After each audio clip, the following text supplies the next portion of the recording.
Hello everyone, my name is Allie Undercuffler and I'm an 11th grade student from Williams Valley.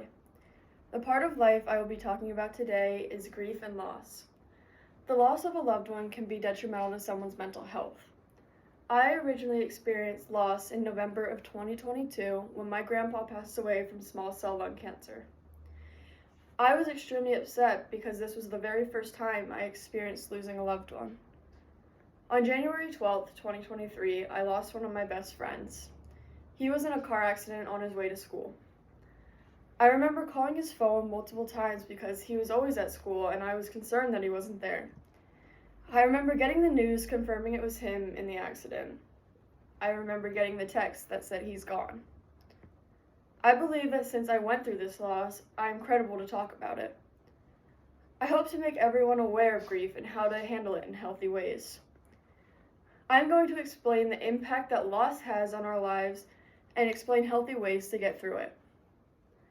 First, I will be explaining what the loss of a loved one can do to you. Death can cause you to go into depression.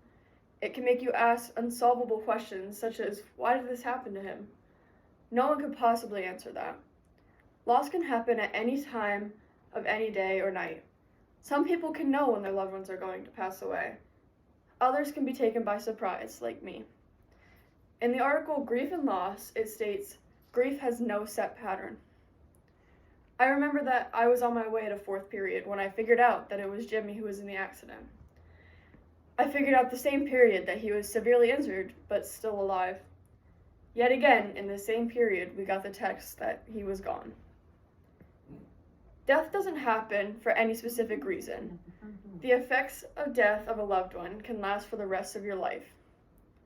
Teens Health shares that at times you might feel sadness, anger, anxiety, guilt, or despair. Grief can be different for everyone. In the article Grief and Loss, it also states that some people like to be expressive and public with their emotions, while others like to keep their feelings private.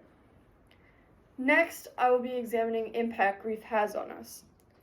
Grief itself is not the problem. It is the way people handle it. Some want to be with their friends to grieve. They can also be with their family. Some also want to be out and about.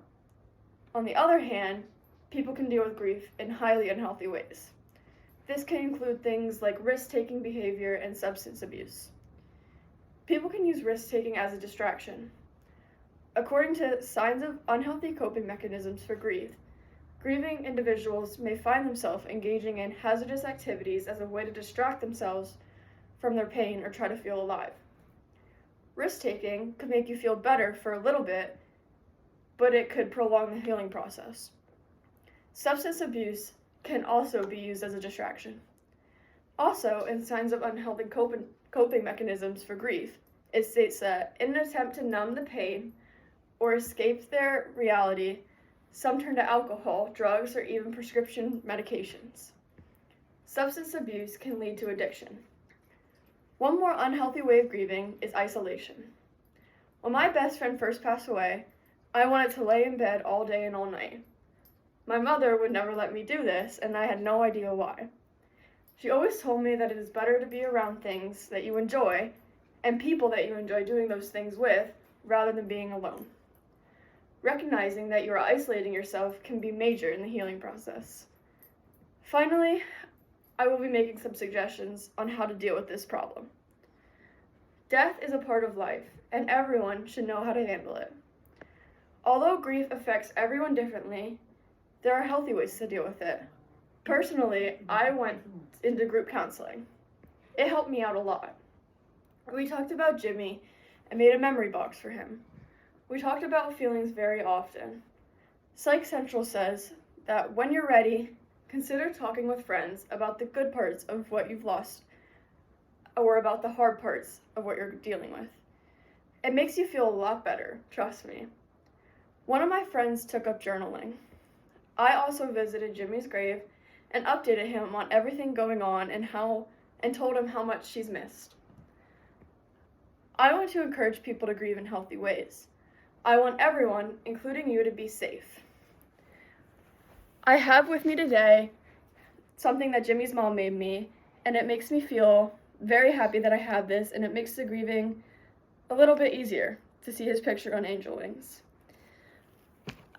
Thank you all for listening to my speech, and I hope you take my advice. Thank you.